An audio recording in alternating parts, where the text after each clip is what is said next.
now you got Boots Ennis who's in your weight class. Definitely. What do you think about him? Oh, he's very, very talented. He's unproven, but he's very talented. Yeah. The eye test. The boxing world was suddenly slammed with another bombshell. Jaron "Boots" Ennis is the young, eager phenom who many believe will be the future of boxing. They just called out the man, and now they're calling out the GOAT as well. Bud Crawford.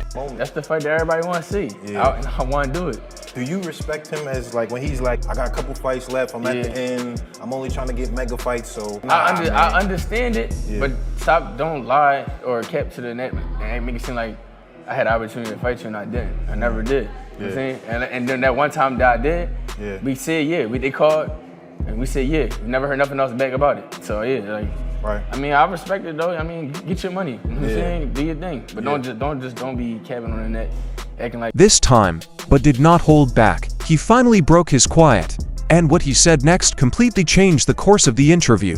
This isn't simply another call-out. This fight could define the next hero of boxing, because when a 26-year-old lion confronts a 38-year-old monarch, only one question matters. Is Crawford still hungry enough to defend the throne?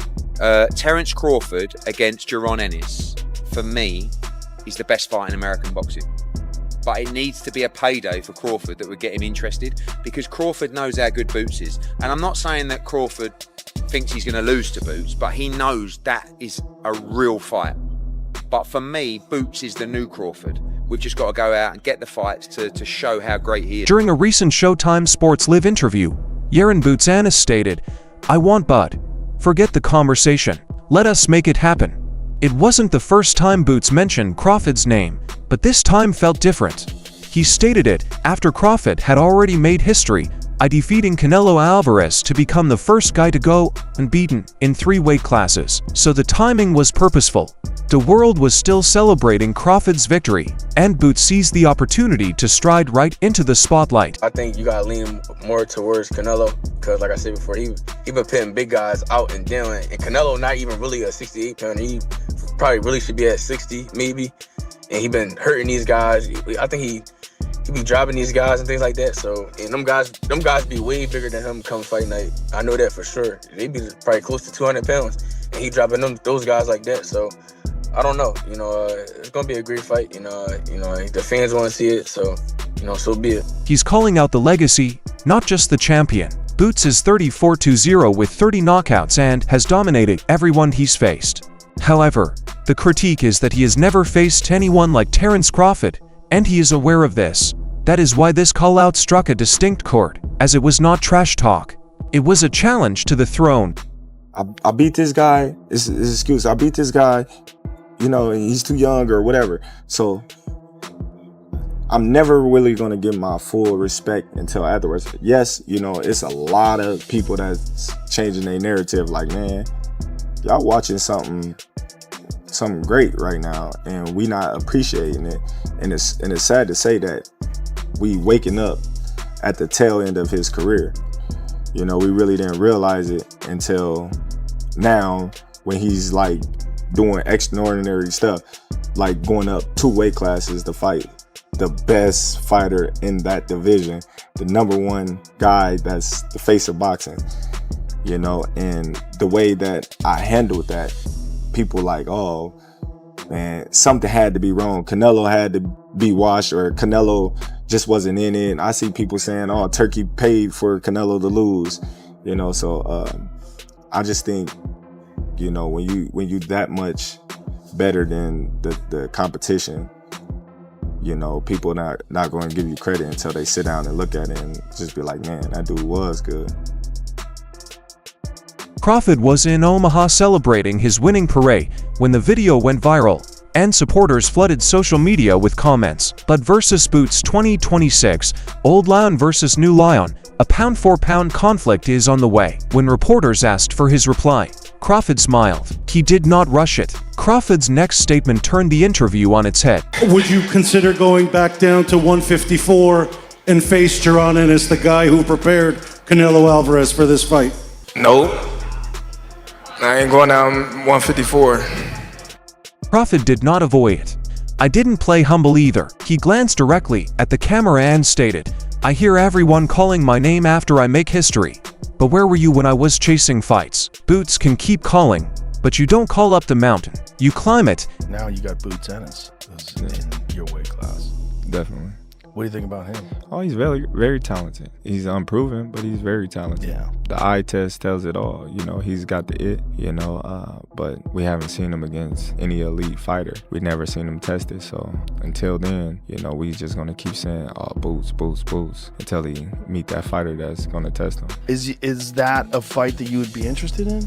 Nah, it just don't make sense right now in my career. Like I said, like especially money-wise, don't nobody really know Boots, but right. I'm looking for bigger and better challenges like Canelo. You're just looking for the big ones. Yeah. The big fish. Yeah. Fish fry. Definitely.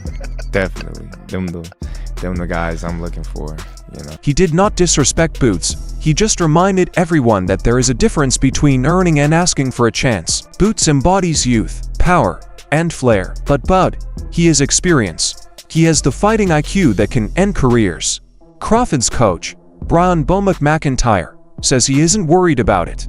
He told Fight Hub TV that Terence still has fights ahead of him. He merely needs to choose his next task. As his trainer, do you feel like you should just sell off into the sunset after this monumental well, win? You know what? He made it look so easy.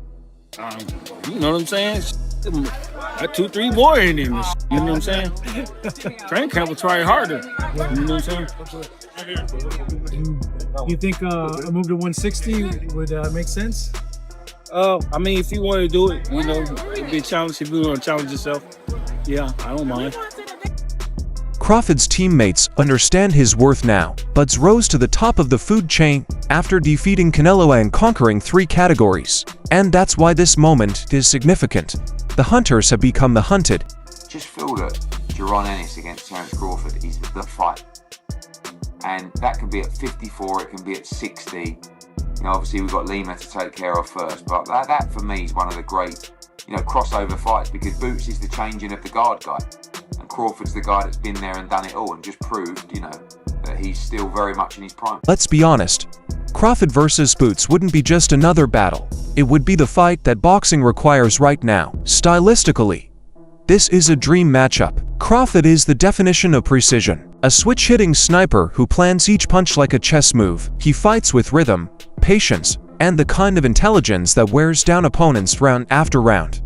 You don't see anarchy in his ring. You see control. Boots, on the other hand, are a storm. Unpredictable footwork, constant pressure, and explosive combinations in both stances. He's the type of fighter who makes the ring feel small, pushes the pace, and turns chess into a street fight. It's deliberate, calm, versus outright hostility. Like watching now. Terence Crawford, one of my favorites to watch now. I love Terence Crawford, and you know, I like to watch NUA too. NUA can fight. And you know who else I like to watch though? I like to watch Boots. Oh, okay. Boots, yeah. I love watching Boots. Boots got game. People don't understand Boots got game. You know what I mean? Boots, every now and then he messes on the defense a little bit, but Boots got game.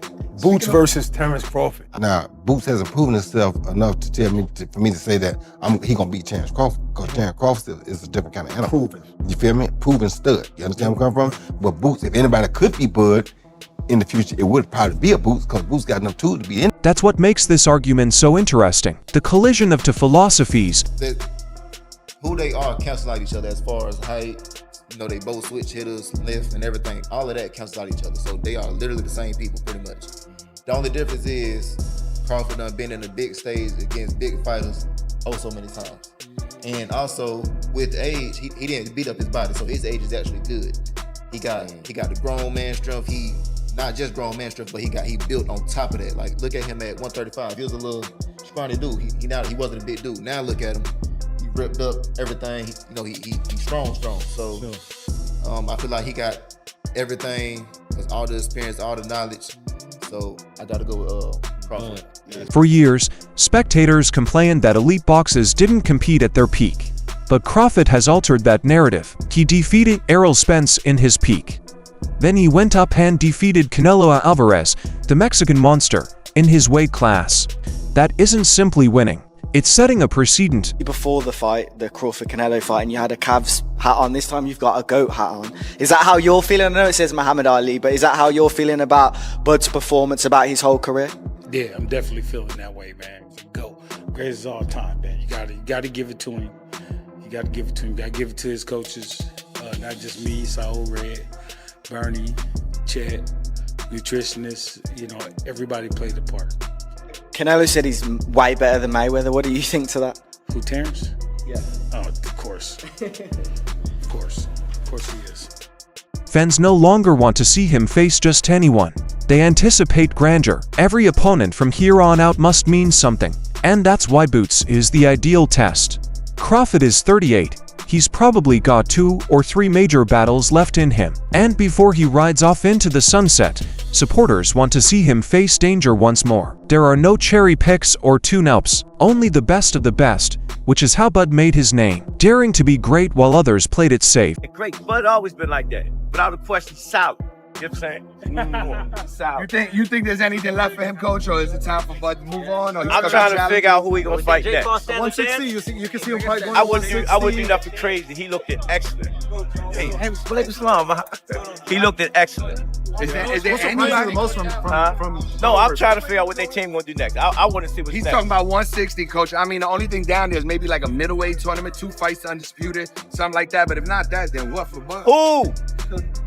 Well, they were talking about Jaron Ennis going to 160. Possibly going. Jaron Ennis going to 160. If he go to 160, then we got another mega fight. You think that's a mega fight? I don't know that yet, but I'm saying, and the boxing fans that know boxing would say that's another mega fight. What would?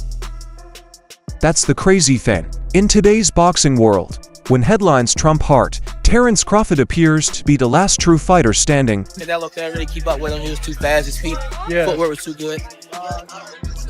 Do you think the scores was right on, or do you think maybe it was a little more towards Bud? What was the scorecards? 115, 113, 116, 112.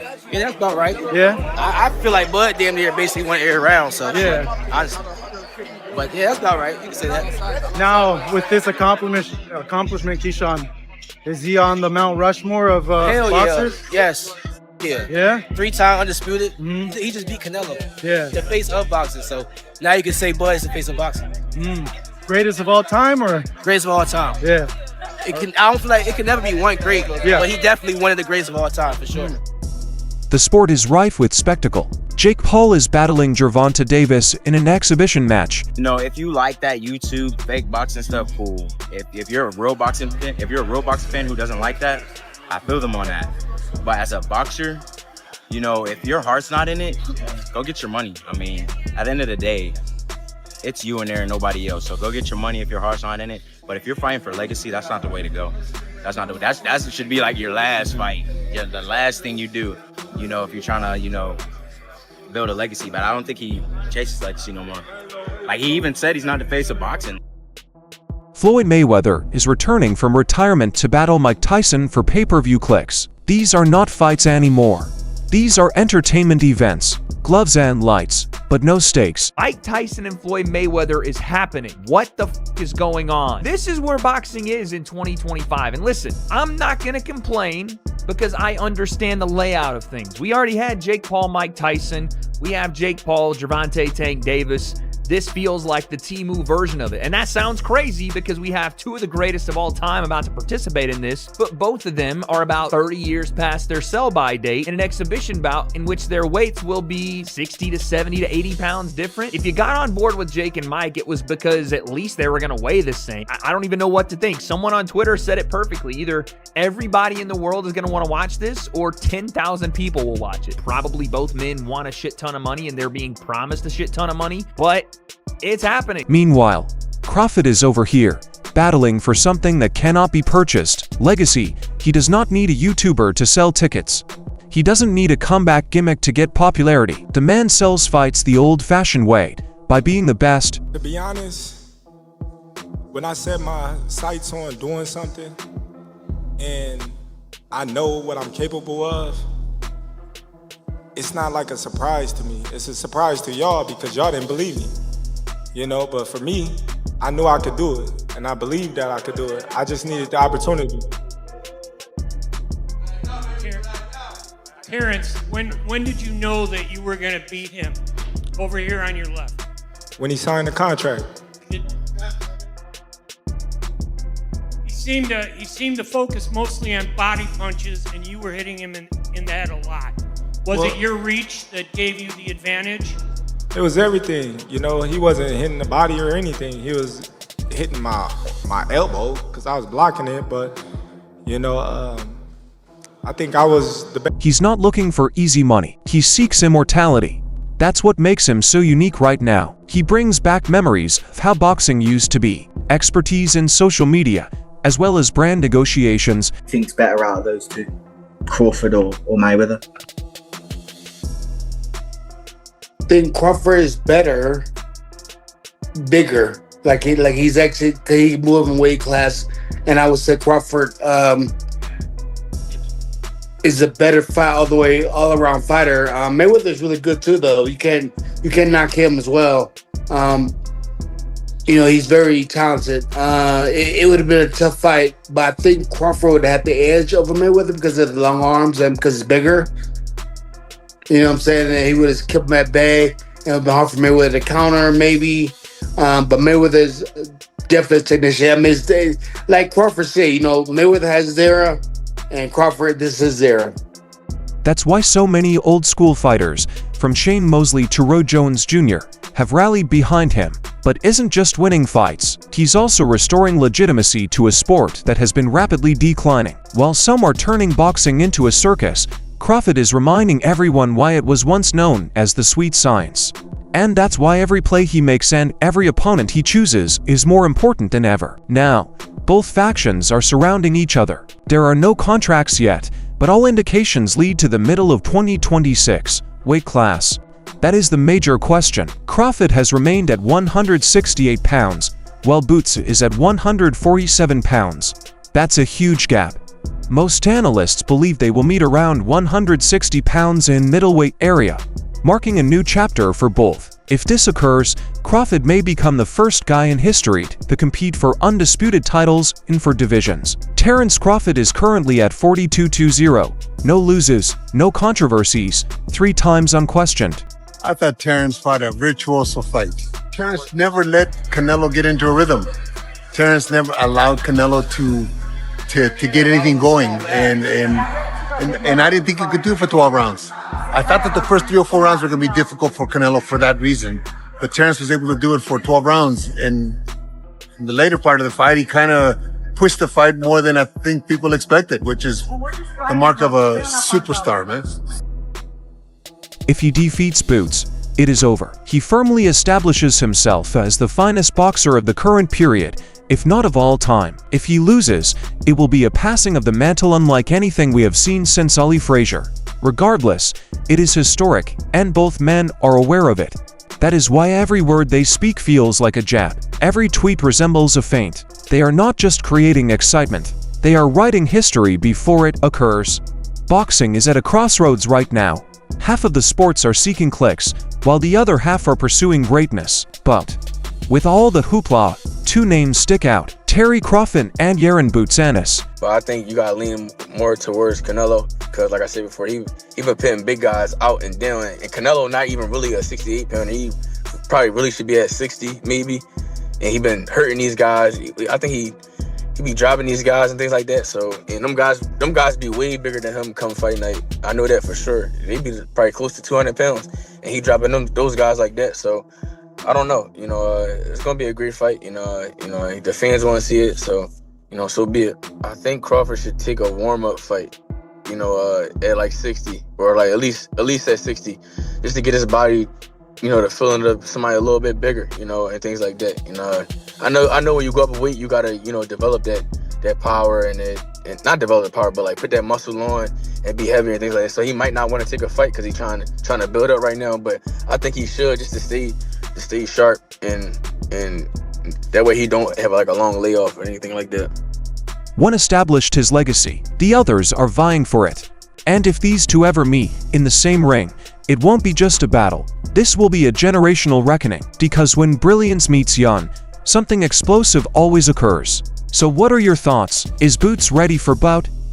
Or will Crawford remind him why he is dubbed the most dangerous man in boxing? Please let us know in the comments. Do not forget to like this video and subscribe to Fight Motive. I'll see you in the next video.